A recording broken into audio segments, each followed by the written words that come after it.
Hey, residential real estate marketing runs a gamut from incredibly fantastic through so much mediocrity down to the flat out embarrassing. If you're wondering what the best practices are right now in real estate marketing, you're in luck. You're in luck today because my guest is the self proclaimed best real estate writer. Welcome back to another episode of Broker Talk. I'm Larry Lawfer, your host each week, where we bring you a residential real estate subject matter expert to speak about how you can get behind the velvet rope of professional residential real estate and understand what you really should be doing. Sarah Layton Anderson is our guest today. She's a creative, providing writing, coaching, speaking, and content creation for herself and a growing list of clients. She's, as I said, the self proclaimed best real estate writer, which is so neatly fits into our residential real estate business with so much puffery. Welcome to the show, Sarah. Thanks for joining us today. Let's start with a social media question. Which is more important, words, pictures, or video? And when I say important, I mean, what's the best ROI?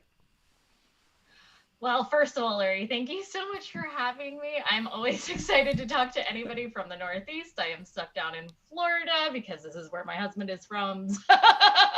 So this is always a real treat.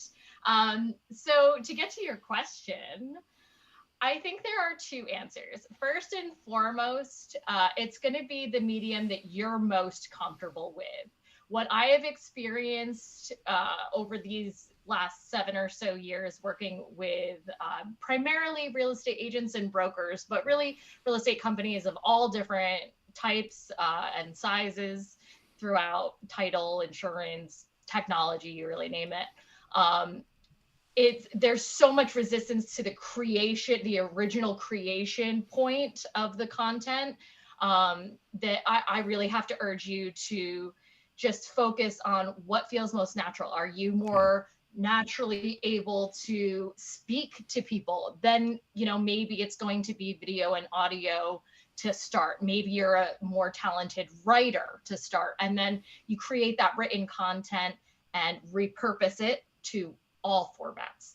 There should always be a repurposing of your content. We never, ever want to create a piece of content, let it stand alone, and then die by itself just as is.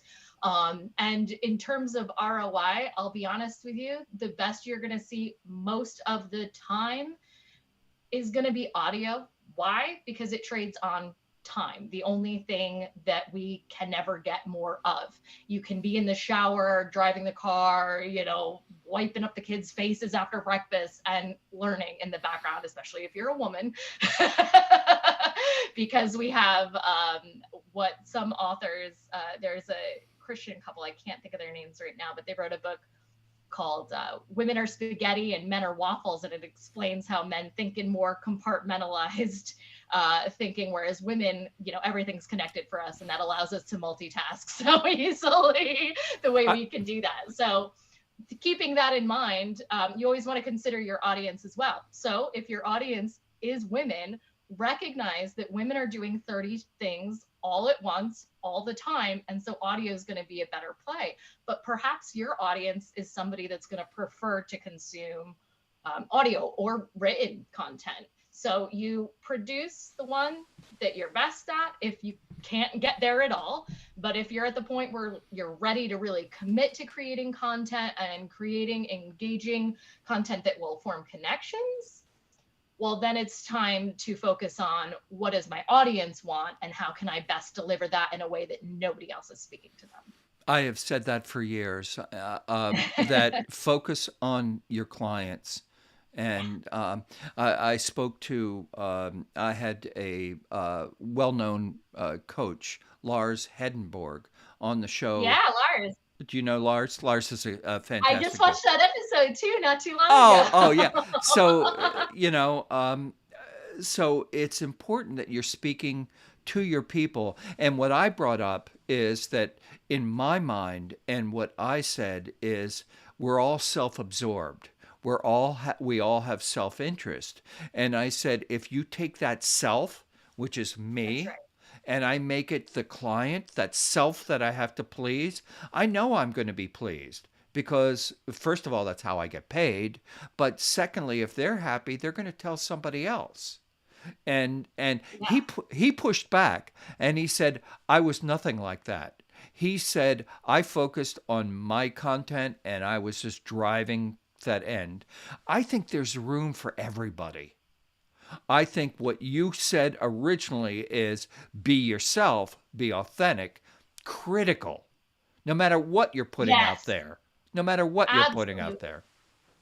Absolutely. That's a big thing. I think perhaps the largest problem, if I had to pick one problem with the real estate industry from my little perspective, my little corner of the world, ghostwriting from some of the biggest CEOs of the top 5 brokerages in the world, all the way down to mom and pop guys, um, it's that not enough homework is invested into choosing the right target audience. and, Yeah. and again, there's audience, there's niche, and then there's like an absolute target, avatar profile.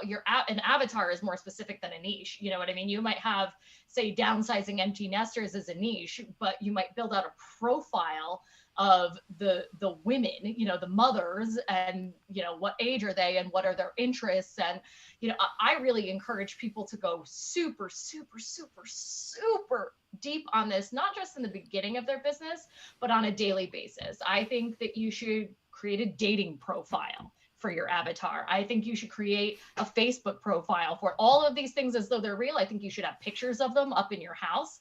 I think you should be journaling, talking to them every single day as though they're your best friend. And if you are not constantly working on this relationship, you're not serving the right people. You're not getting to the heart of what they want. You know what I mean? If you're constantly like, well, what do I want to sell next? That's got nothing to do with it. What do they need? What do they need most urgently? So that brings up the whole concept of branding, like Yeah. who are you, what are Yeah. you, kind of thing. And I've Yeah. talked on the show before. Just a quick thing is a lot of people don't know who the hell they are. They don't know True. what they think they're one thing, and the people who like them and care about them, who have worked with them, think something else.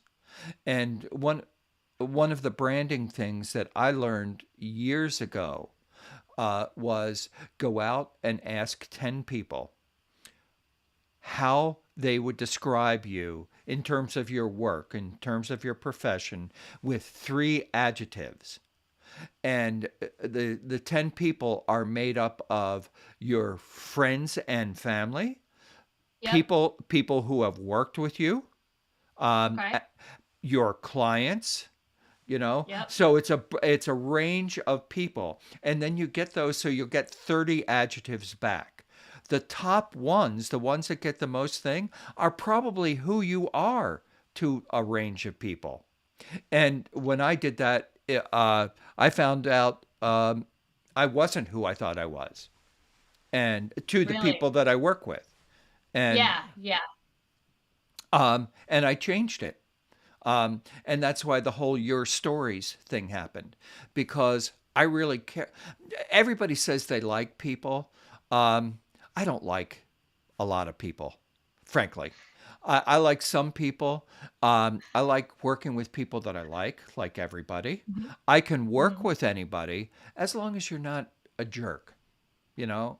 Um, uh, Which brings up the point, that reminds me. I say this to people all the time. It blows my mind. So many people in this industry left very successful careers, or at least stable careers, where they had benefits and pensions, retirements, like all these things, to come out and call their own shots. Then they start their real estate business and they listen to everybody else, and they don't, like, this was supposed to be about you to begin. This was supposed to be about what you want to do, how you want to run it, who do you want to work with, what do you want that to look like, you know yeah, you have to build it based on your strengths, fill in the gaps with the other people, and go right, from it. You know, right. that's why I think where so many people get lost and get really frustrated and down on themselves is these agents and brokers, they go, okay, well, let me go ask a senior agent in my brokerage what worked for them.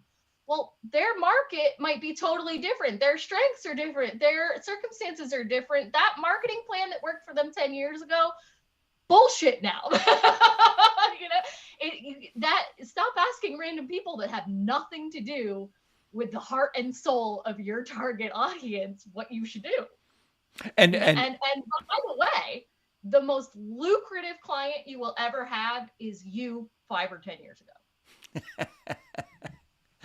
that's good. Yeah. I think I think you need to surround yourself with good people.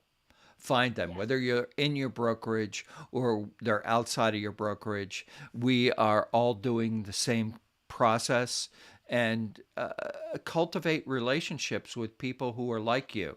But I've been to so many seminars and so many webinars, and I've noticed that people who are good at something, and they're known for that, they will stand up and they will unequivocally tell you, do exactly what I do and you'll be successful like I am. But you brought up the fallacy in that. You might be able to talk to anybody, and you might be an introvert. Um, so you have to adjust for those things. Yeah. Yeah, you do. Absolutely. I have a show April 14th where I'm bringing two different coaches, both I like and respect, and they're opposite ends of the spectrum. One works with introverts, and her company is called Move Over Extroverts, and one is an always be closing guy. He will never stop, never ever. I've asked him 100 times to Just bam, stop. bam, bam, bam. That drip campaign, I'm buried in it after 10 years, but I like him. It's just the style is different, and that brings up, styles. Um, Hmm. when you create content, talk to me about how you create your personal content. Before we talk about because how you create your clients' content, I'm sure is a different process. Oh yeah. Yeah. Yeah. So, well, in some respects, if we're doing copywriting or sales content, they are two totally different animals, completely different. One, we are working with SEO software, and that software dictates what the content is in large part.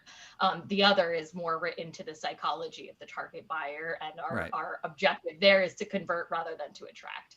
And so I like to make that clear too. It's a big Well, misunderstanding. you said convert rather than attract. So Yes, so drill on that a little bit, because that's really sure. important.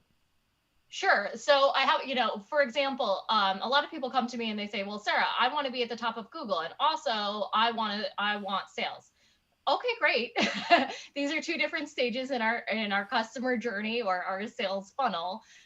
SEO, which will get you to the top of Google, that's where we're at the very very top of funnel where we're trying to bring them in, and then sales copy is going to be on your landing pages, opt-ins, things like that nature, and that's Engagement. designed to actually take action Yeah. rather than to make somebody aware that you exist at Yeah. all. Yeah. Well, you're engaging with them at that point. Correct. Yeah. Correct. So to answer your question, yeah, the process is really a little bit different. For example, probably the most jarring difference that most people would notice is a lot of my content contains a little bit of explicit language.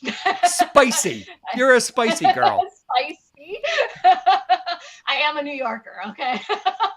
So it comes out. And at the end of the day, that's really on purpose. That was a very intentional choice that I made in the beginning of establishing my brand. And I believe it is the big part of why I was able to sign my first 5-figure client like 4 hours after launching my website.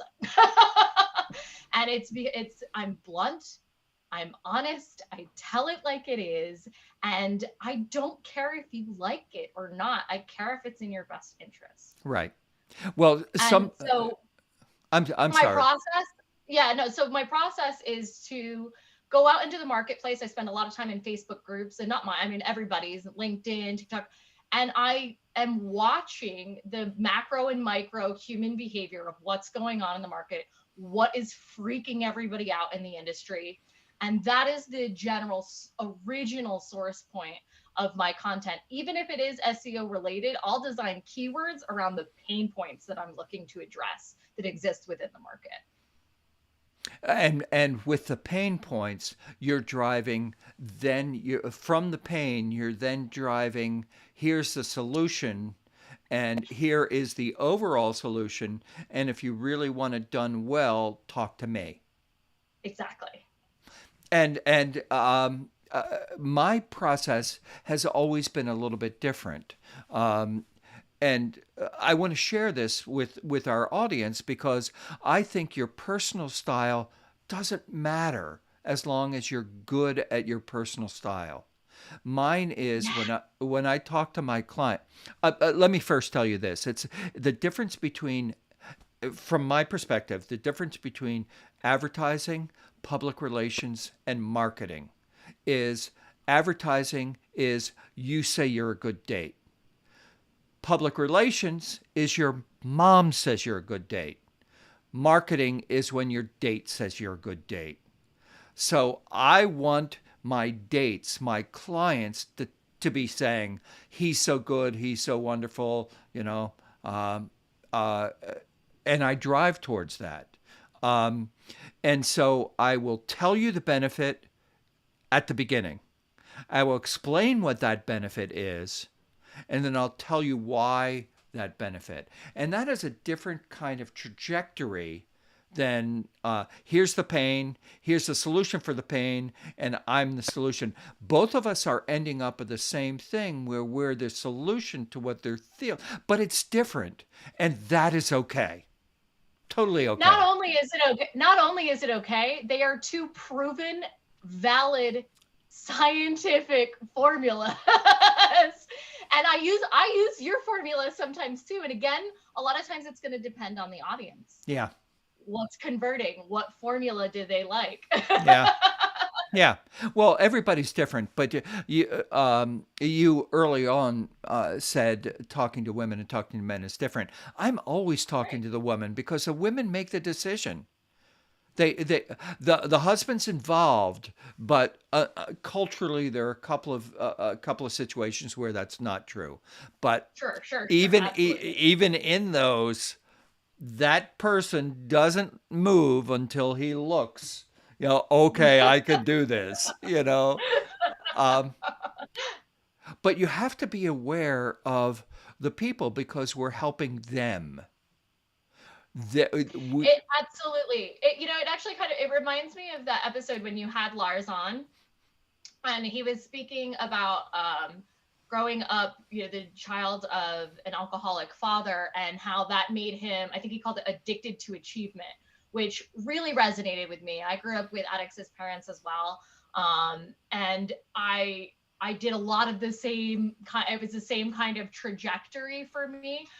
And one thing that I sort of developed as a result as well was a savior complex, which takes people pleasing to a whole other level. And for a long time, I let it be the thing that held me back until I recognized that in business, that is a strength unlike any other, because my addiction for finding the source that could make the biggest difference or transformation in somebody's life allows me to attract people on autopilot. You know what I mean? And so it comes back to, again, what are your strengths and what are your weaknesses, right? What have you been through in your life? That's a part of my story, leveraging into my brand and what makes me uniquely capable to do what I do better than other people. Yeah. Yeah. I have raged on this show against learning scripts, teaching new agents the whole, say this, we've already studied it, we know this is going to work. And then you call somebody up and I said, you must be from X company. because I got 3 calls today for my expired listings, and it was the same script. I said, Yeah. be authentic. Take a script and make it yours. Don't use their words, use your words. Take the template. Right. But Yeah. but but for what you do to become the best real estate writer, I want to drill down on this a little bit now, because there is such mediocrity when you're describing a property. Now we're talking about listing. Okay, we're not talking Okay. about blogging to get listings or blogging to get Okay. buyers, but you have a listing. If you are not creating a story about that property and what it likes to live there, then you're doing a disservice. If you're just saying 2 bedrooms, 2.5 bathrooms, that's a lot of bathrooms for 2 bedrooms. Who's the extra people? Who else is there? But if you're just giving boilerplate, you're not creating any story. Tell a better story, get a better result. That you A look, listing description is a product description, yeah, and it shouldn't be thought of any differently than you know um Khloe Kardashian thinks about taking a lip gloss to market. It's it's the same concept, right? What this house, and again, what I struggle with is the inability sometimes of people to remember how exciting it is that you get to design this and pick this out, right? That you get to think about this and help your buyers understand your house, the buyer for this house. Who are those people? Come yeah, on. You know what yeah, I mean? yeah, yeah, Obviously, I understand all of the laws, and I'm not talking about discriminating or anything like that of that nature. But if we have a $775,000 listing that's in a golf community bundled, with the membership, this is a certain type of person that's going to right, buy this house. They lead a certain type of life. Now, you need to explain how this golf course property is going to not only help them to attain the psychological wants that they have about keeping up with the Joneses and all of those kinds of things, but how does the layout help, flow differently so that the kids' backpacks don't end up everywhere? Okay, it's open for entertaining. Great. Show me that. And don't talk about entertaining. Talk about the barbecue. Talk about the art show that you're going to have. Create a real picture of the lifestyle that makes sense based on, again, what is this buyer hoping to attain? And let's be honest, most people, depending on the price point, if they're obtaining a mortgage to pay for this house, there is some psychological level of lifestyle that's wishful. There is some type of insecurity or self-esteem issue usually being projected into this property. If you can understand what those are for most of those people, you can create something that's so irresistible. Forget the bidding war. Like, it'll be it's right, done. right, It's game right, over. right. I've sold enough property over the years to know that people, when they walk into the property, if they've been looking for a while, they know it right away. It Yes, fits. It, it, absolutely. it, it fits, and you see it on their face. They can't. It's Yep. visceral. Um, Yeah. Yeah. and Yeah. and so as agents and as content creators, what we need to do is be paying attention to others rather than ourselves. We have our skills, so we just need to apply those skills to their needs. You know, Yep. uh, The one caveat I will include, something I started doing a few years ago, especially when I got into some of the luxury markets. As I got bigger and bigger, I was doing like $32 million listings and stuff like that. And something I know the agents and brokers will be able to relate to is the emotional attachment that a lot of sellers have to random things within the yeah, property, yeah, like yeah, the doors that they had flown over, yeah, that mean yeah, the world, and they went through yeah, that whole huge. I always, as the ghostwriter, ask the client, my client, to go to theirs and ask them if there's anything important about the house that matters to them. What do they think is the best selling point of that? And I always find some way to tie it in. You, And the you, reaction from the sellers is always much more tremendous for my clients as well, because not only did they go out and have a professional writer do this for them, but it's somebody that they feel like it's somebody that understands their house hey, now. hey, so agents out there, please pay attention to this. This was a truth bomb. Pay attention to what your seller loved about the house and their story, because begin to tell that story and you will get other buyers who want that same story for their life. Absolutely. It's like I said before, the most lucrative client you'll ever have is you 5 or 10 years ago. Now it has a different understanding. Yeah, no, I get it. Yeah. Hey, we these shows go so quickly. We only have a little bit of time left, but I wanted to talk about artificial intelligence and behavioral automation. There are systems out there. I think KV Core is one of them. And Mhm. they're a website, allegedly one of the best websites for lead generation. But in the back end of that, they have a thing called behavioral automation. So when you set up your drip campaign, if you don't understand drip campaigns, write me or call me. I'll help you. It's one of the things you should know.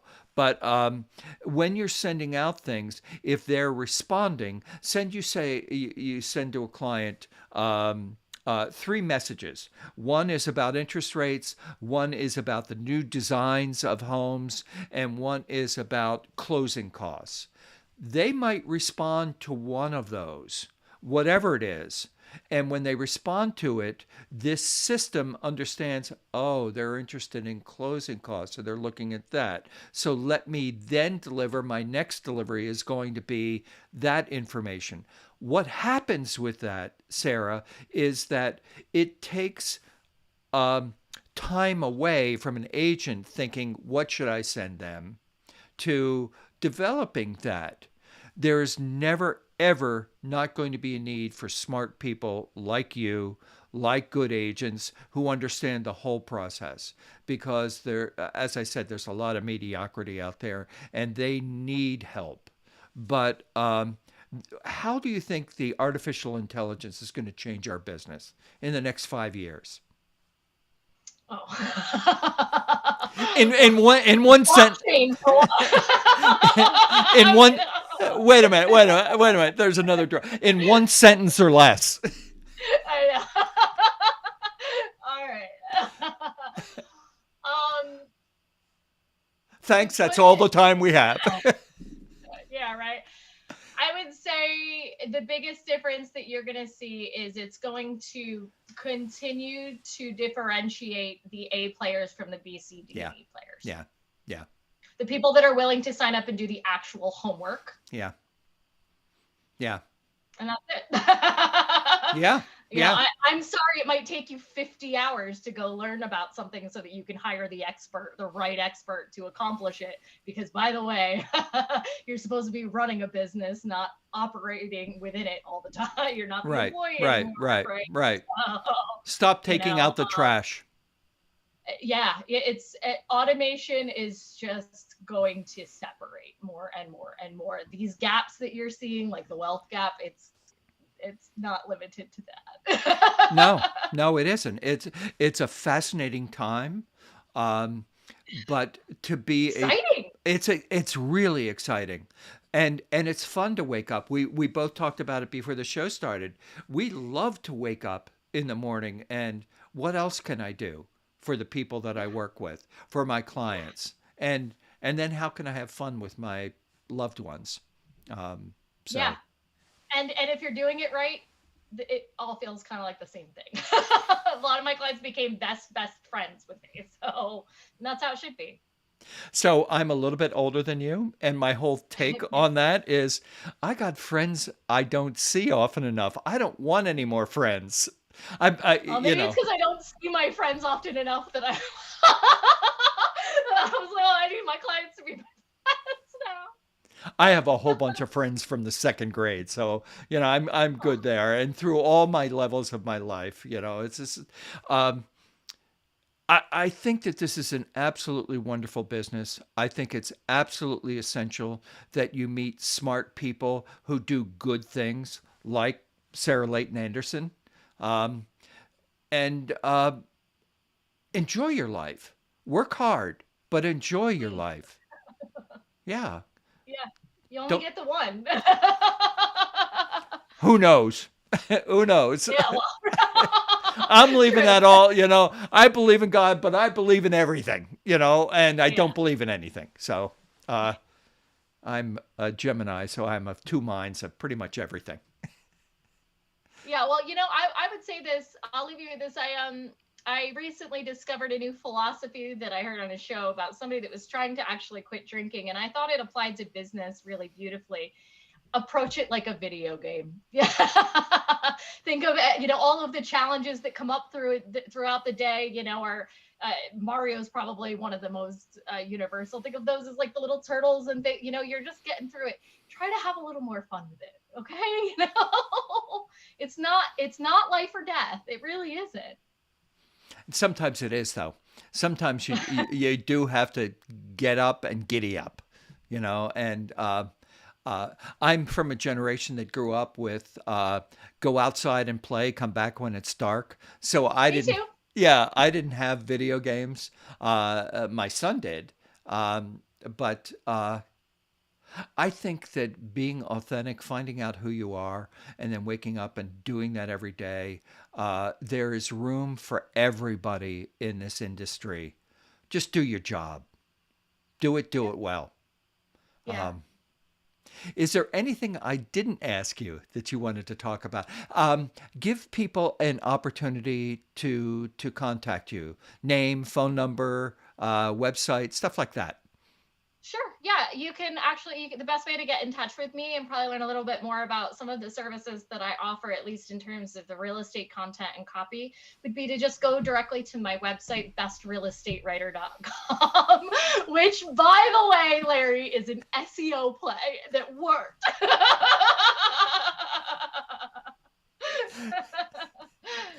Yeah. So, it's been a wonderful 30 minutes. And a little bit more than that, and totally enjoyed you being here. Thank you so much for joining us. Join us next week for another great show here on Broker Talk.